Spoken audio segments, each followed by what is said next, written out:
사랑하는 여러분, 오늘은 우리에게 잘 알려진 이야기, 삼손과 데릴라에 대해 함께 묵상하는 시간을 가지려 합니다. 이 이야기는 단순한 영웅담을 넘어 인간의 나약함과 유혹, 그리고 신의 섭리에 대한 깊은 질문을 던져줍니다.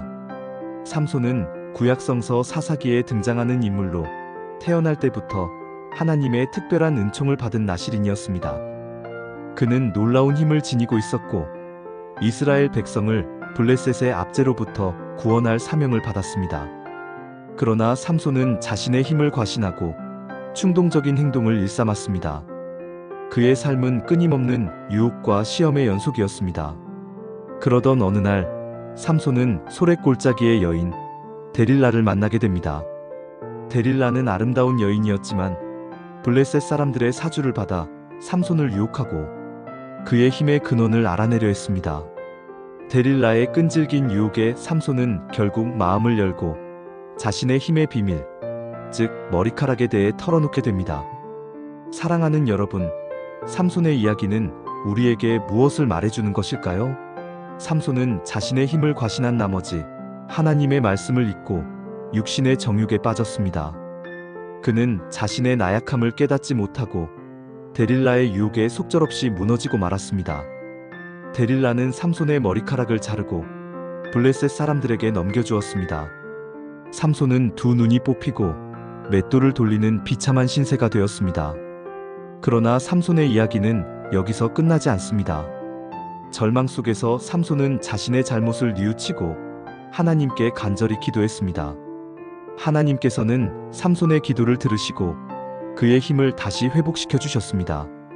삼손은 마지막 힘을 다해 블레셋 사람들의 신전 기둥을 무너뜨리고 자신과 함께 수많은 블레셋 사람들을 죽음으로 몰아넣었습니다.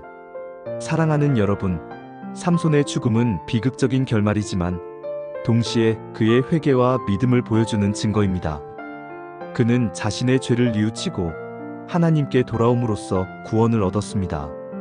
삼손의 이야기는 우리에게 끊임없이 경고합니다.